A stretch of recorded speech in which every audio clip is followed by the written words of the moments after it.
বন্ধুসকল আপোনালোকে স্ক্ৰিনত এটা ব্ৰেকিং নিউজ দেখি আছে। ব্ৰেকিং নিউজটো হৈছে কাটিগড়াত ৮০,০০০ টকাৰ জাল নোট সহ এজনক গ্ৰেপ্তাৰ আৰু সেই গ্ৰেপ্তাৰ হোৱা ব্যক্তিজনৰ নাম হৈছে সজীব উদ্দিন। এই ভিডিঅ'টোৰ বিষয়বস্তু হৈছে কোনোবা এজন ব্যক্তিয়ে যদি জাল নোট সহ পুলিচৰ ওচৰত ধৰা পৰে তেতিয়াহ'লে সেই ব্যক্তিজনৰ শাস্তি কিমান হ'ব এই কথা অৱগত কৰিবৰ কাৰণে ভিডিঅ'টো বনাইছোঁ।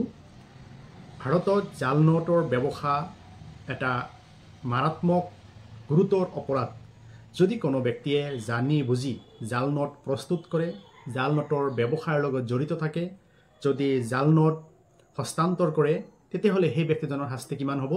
এই ক্ষেত্ৰত ভাৰতীয় দণ্ডবিধি আইন ১৮৬০ আৰু ভাৰতীয় ন্যায় সংহিতা 2023 এই আইনৰ ধাৰাটো হৈছে ওল্ড সেকশন 489B আৰু নিউ সেকশন হৈছে 179।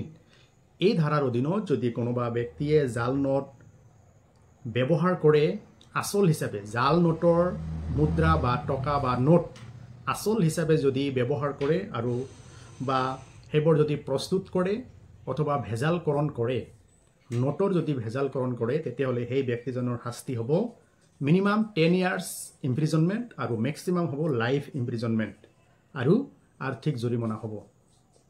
আৰু যদি কোনোবা ব্যক্তিয়ে জাল নোট নিজৰ লগত ৰাখে বা ভেজাল নোট বা মুদ্ৰা নিজৰ লগত ৰাখে আৰু পুলিচৰ ওচৰত যদি ধৰা পৰে তেতিয়াহ'লে সেই ব্যক্তিজনৰ অপৰাধ হ'ব ভাৰতীয় দণ্ডবিধি আইনৰ ধাৰা 489C আৰু নতুন আইন BNS ধাৰাটো হৈছে 180।